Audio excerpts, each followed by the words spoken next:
할렐루야, 감사합니다. 오늘은 우리가 민수기 35장을 우리가 공부하도록 하겠습니다. 민수기 이제 35장, 36장 이제 두 장이 남았는데 35장은 우리에게 레위인의 48성읍을 줬는데 이 48성읍은 어떤 용도로 주어졌는가라는 것이고, 그리고 이제 36장에는 그 시집간 여자는 유산이 있는가, 그럴 때 이제 슬로보핫 여인의 내용이 등장합니다. 특히 이제 슬로보핫 여인의 그 등장을 통해서 우리가 기업은 어떻게 여인들에게 주어지는가라는 것은 아들이 없는 집안에 다른 지파로 가지 아니하는 조건으로 딸들에게 우리가 그 기업이 주어지는 것을 볼 수가 있습니다. 자, 그러면 우리가 이번에 오늘은 이 레위인의 성읍과 그리고 6 도피성 총 그 48성읍이 주어지게 되죠, 그죠? 48성읍. 이 48성읍이 전체적인 측면에서 그 얼마 정도 차지를 하고 있을까요? 여러분, 레위인이 전체 인구에 레위인이 그 전체적인 12지파에 대한 인구로 보면은 전체적인 인구가 약 한 4% 정도를 차지합니다. 4% 정도. 적은 숫자죠, 그죠? 왜냐면은 그 12를 나누게 되면은 기본적으로 우리가 한 8% 내지는 9% 정도 돼야지 평균이 나오지 않습니까? 그러면 레위 지파는 전체적인 레위인의 수는 전체적인 지파에 비하면은 인구수가 작죠, 그죠? 그런 이유는 레위인들을 하나님께서 두신 이유가 있습니다. 레위인들을 하나님께서 두신 이유는 기업을 위한 부분으로서 둔 것이 아니죠. 기업을 위해서 둔 것이 아니라 무엇을 위해서 이들은 두었습니까? 하나님의 수종을 위해서 이들을 두었죠. 그렇기 때문에 기업 분배와는 무관하게 그들을 두었던 것입니다. 그래서 그 인구는 4%라는 것은 하나님을 수종드는 데 있어서 적정하다고 보았던 그 수입니다. 자, 이런 레위인이면 실질적으로 여러분들 그 인구가 4%가 뜨면 4%가 먹고 살 수 있는 어떤 터전도 전체적인 측면에서 한 4%가 주어져야 되는 거잖아요. 그죠? 100%적인 측면에서 4%였으니까. 그러면은 그들이 먹을 수 있는 성읍이라든지 이런 땅에 대한 어떤 내용들도 4%가 주어지는 것이 정상이지 않습니까? 그런데 오늘 내용에 보면은 그들이 주어지는 이 48성읍은 두 가지 성격을 가지고 있습니다. 첫 번째는 그들의 생업을 위한 42개 성읍이었고, 그 다음에 무엇을 위한 것입니까? 그렇죠. 도피성을 향한 6 성읍에서 총 48성읍이 있는 겁니다. 이 48성읍이 전체적인 면적이 어느 정도 차지하는가 하면은 전체 기업에 대해서 약 0.1% 정도밖에 차지하지 않습니다. 0.1% 정도. 너무너무 작죠, 그죠? 0.1%. 48성읍에 대해서 하나님께서 그들에게 도피성으로도 사역을 할 수 있는 것들을 줬고, 그 다음에 사역을 하는 측면에서의 그들의 생업을 이어갈 수 있는 그 터전을 줬는데, 그것이 전체적인 면적으로 따지면 약 한 40평방킬로미터 정도 됩니다. 약 40평방. 넓이로 말한다면 약 40평방킬로미터입니다. 그래서 이 전체적으로 한 0.1%에 해당되는 그런 땅이 주어집니다. 그럼 얘들 어떻게 먹고 삽니까? 그죠? 먹고 살 길이 없잖아요. 문제가 되잖아요. 근데 하나님께서 레위인들에게 땅을 통해서 그들에게 생업을 이어가는 것도 있었지만 무엇이 있었습니까? 들여지는 물질이었죠. 그죠? 들여지는 물질. 그래서 이들의 생업들을 이어가는 것은 들여지는 것에서 대표적인 것은 하나님께서 그들을 통해서 일으킨 축복입니다. 그러면은 레위인들은 이스라엘 백성들이 하나님의 축복의 중심에 서기를 신앙으로 바르게 가르치고, 그리고 또한 사람과 하나님의 사이에 있어서, 그리고 사람과 사람 사이에 있어서 어떤 역할을 해야 된다는 이야기입니까? 중요한 중보적 역할을 해야 된다는 겁니다. 중보적 역할을.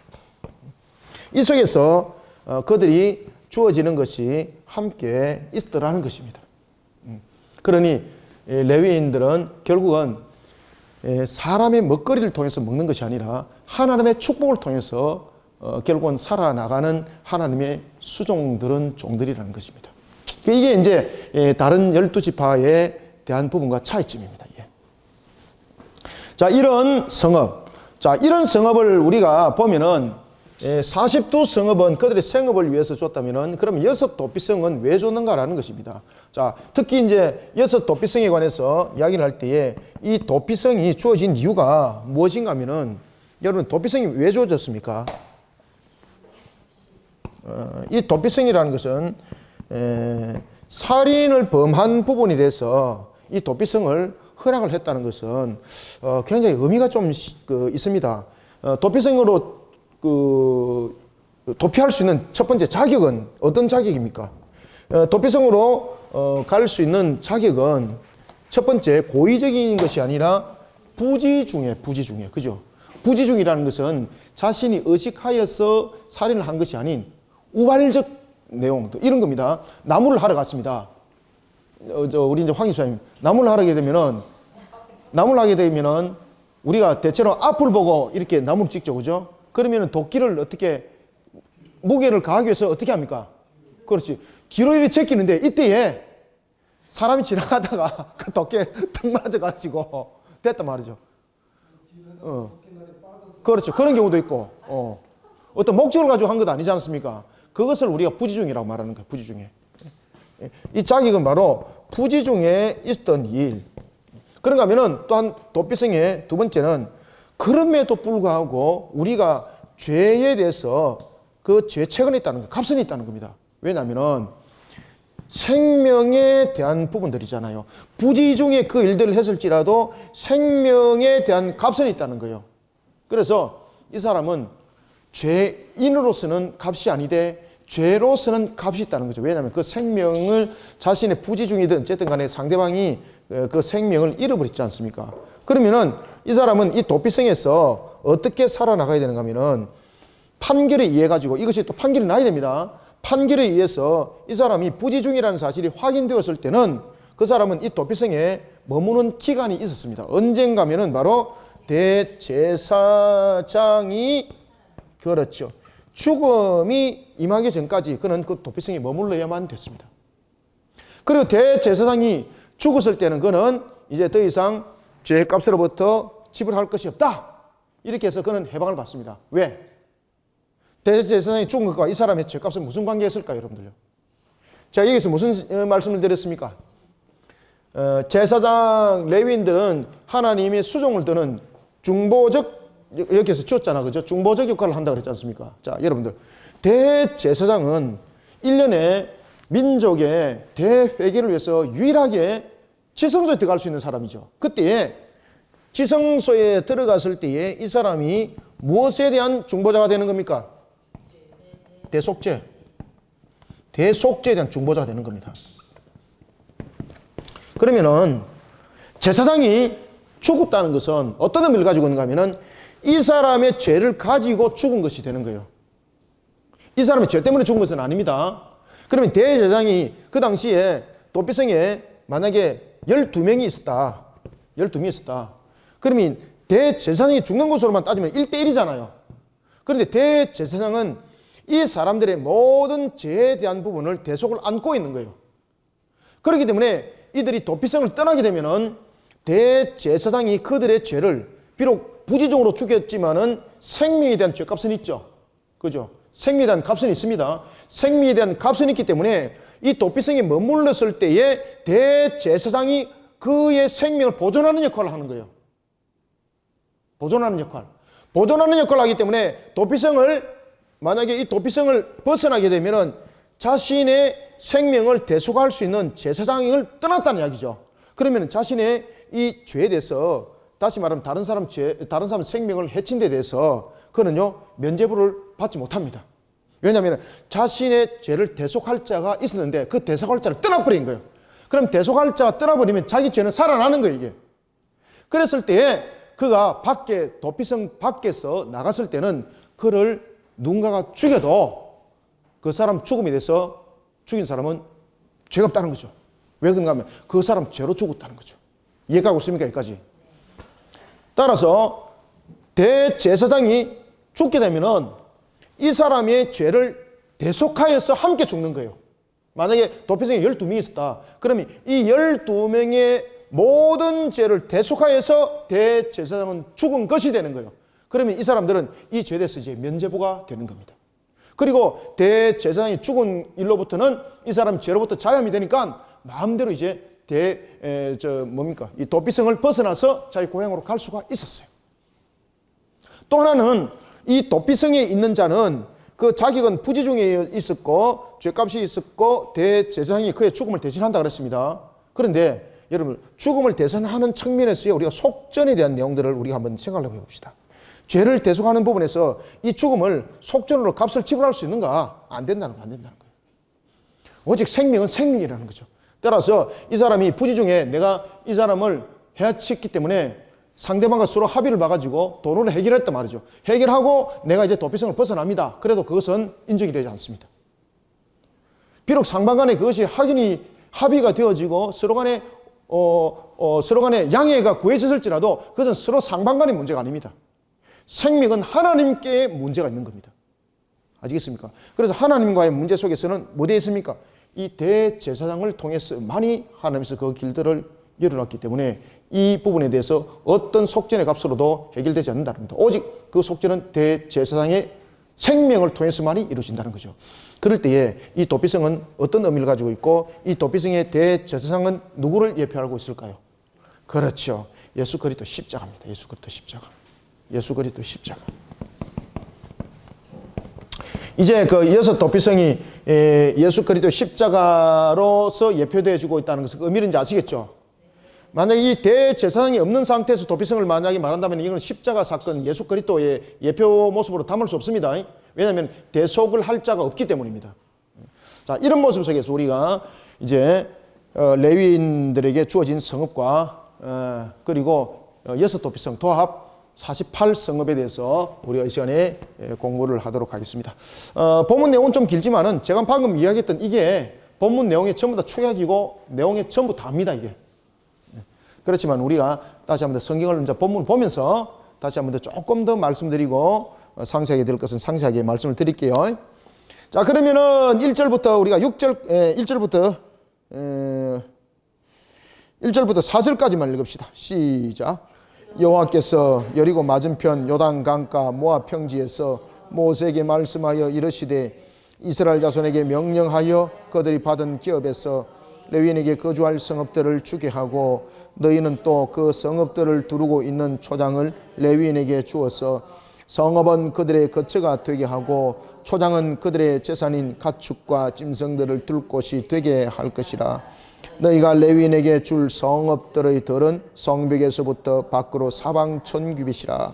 성을 중앙에 두고 성밖 동쪽으로 2000규빗, 남쪽으로 2000규빗, 서쪽으로 2000규빗. 죄송합니다. 4절. 아멘. 아멘. 예, 죄송합니다. 너희가 레위인에게 줄 성읍들의 들은 성벽에서부터 밖으로 사방으로 1000규빗이라. 자, 여기에서 보면은 자 35장 1절 한번 보세요. 여호와께서 누구에게? 모세에게. 그리고 모세는 누구에게? 이스라엘 자손에게. 그죠? 여호와께서 모세에게. 모세는 누구에게? 이스라엘에게. 이게 여러분 전달 매체죠. 그죠? 모세가 있을 때 항상 중보적 역할을 누가 했습니까? 대제사장들이 세워지기 전에. 지금 대제사장이 정상적으로 활동을 하기 전에는 누가 중보적 역할을 합니까? 모세가 중보자 역할을 하는 겁니다. 그러면은 여기서 여러분 주시하셔야 됩니다. 여기서 여호와께서 하나님의 백성들에게 바로 주는 말씀도 있었지만은 지금 하나님 나라의 건설을 통해서 우리에게 중요한 것들을 계속 설명해 주고 있는 것은 하나님께서 중보자를 통해서 말씀하시고 중보자를 통해서 일하신다는 거죠. 예. 왜 그런가 하면은 인간의 모습이 담고 있는 이 죄악이 하나님과 직접적 교통을 할 수 없다는 거죠. 그래서 중보자가 필요하다는 것을 설명해 나가는 겁니다. 중보자가. 특히 이제 가나안 입성을 앞두고 하나님께서 말씀을 주신 것은 하나님의 말씀에 무엇을 담아내야 된다고 이야기를 하고 있는 겁니까? 순종을 담아내야 된다고 말하고 있습니다. 제가 그 창세기 31장 제가 금요 기도 때 여러분들에게 이제 설교하면서 창세기 내용 속에서 제가 이제 시리즈로 쭉 설명할 때에 이제 믿음에 관해서 제가 여러분들에게 이제 강조를 하며 특별 기도를 지금 인도를 하고 있잖아요. 믿음이라는 것은 여러분 그저 생기는 것이 아니죠. 우리의 능력으로 생기는 것이 아니죠. 성령께서 우리로 하여금 믿음을 주실 때만에 우리가 믿음을 가질 수 있는 거죠. 그래서 이 믿음은 결국은 무엇과 연결됩니까? 하나님의 은혜와 연결되는 거예요. 믿음이 바탕이 됐을 때 모든 것을 이루어질 수 있습니다. 믿음이 바탕이 이루어지지 아니하고는 열심, 그거 전부 다 가짜죠, 그죠? 그리고 분명히 탈이 돼 있죠. 믿음을 가지지 아니하는 순종, 그 순종할 수 있습니다. 근데 그 순종이 하나님을 기쁘게 할 수 없고 그 순종은 말 그대로 인본적 모습 속에 나타나는 겁니다. 그래서 믿음을 통한 순종, 그 다음에 믿음을 통한 하나님의 의지, 하나님을 의지하는 것, 이런 부분들이 모든 것이 은혜로서 결부지어지는데 그 바탕의 출발은 믿음으로 시작돼야 되는 겁니다. 하나님께서 여호와께서 모세에게 말씀했습니다. 이 말씀할 때에 모세는 인격적 존재입니까? 인격적 존재가 아닙니까? 그렇죠. 인격적 존재면 모세가 판단할 수 있죠. 그때에 하나님의 말씀을 들었는데 자기가 판단해가지고 백성들에게 육군 해석을 다시 내릴 수 있죠. 지금 이해가 오십니까? 그런데 여호와께서 말씀하실 때에 모세는 그 여호와의 말씀에 대해서 제일 먼저 어떻게 했습니까? 순종이 아니고 믿음이 나와야지, 믿음이. 여기서 실컷 다 가르쳐 놨는데 이제 그럼 하죠.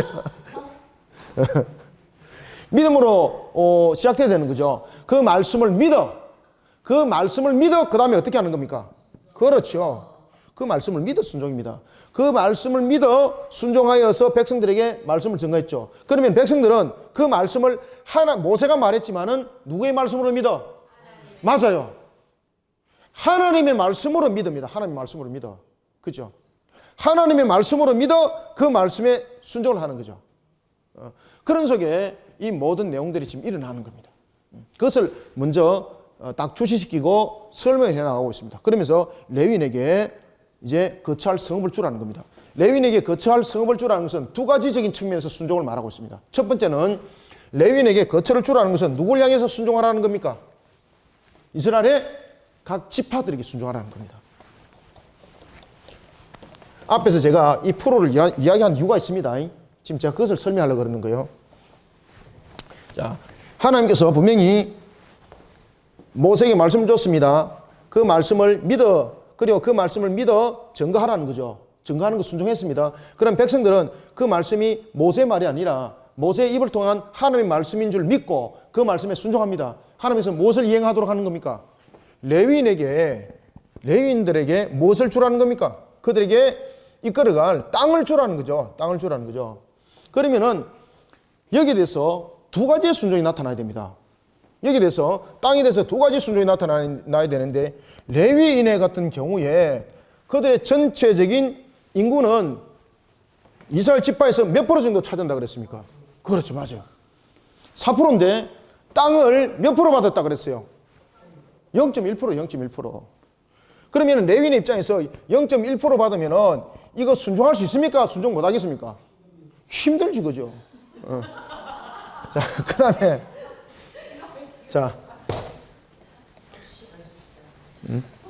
그 다음에 이스라엘의 각 지파들입니다.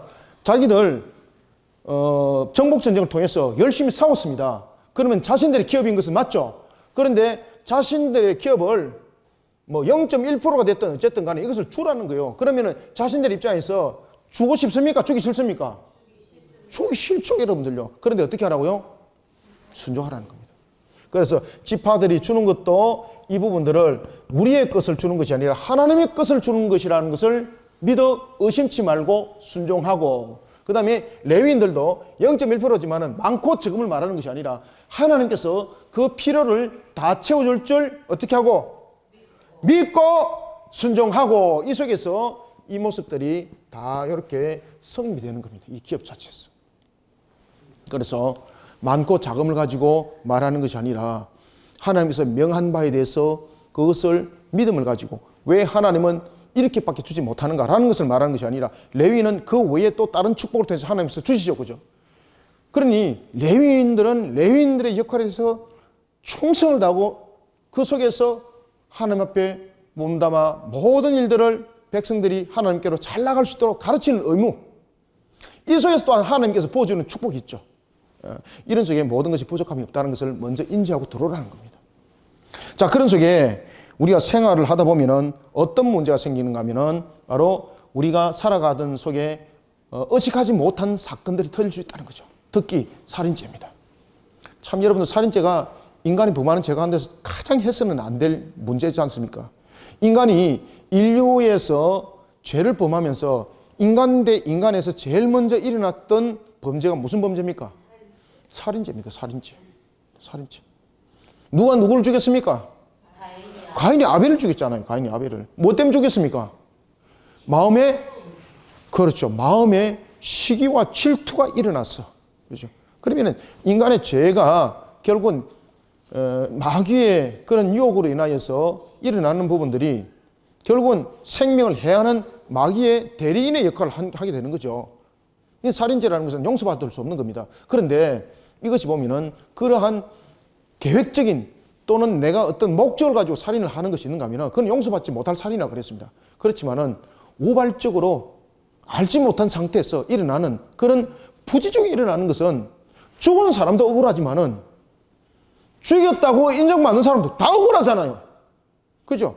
그렇다 그래서 생명에 값은 없는가? 생명에 값은 있다는 거죠.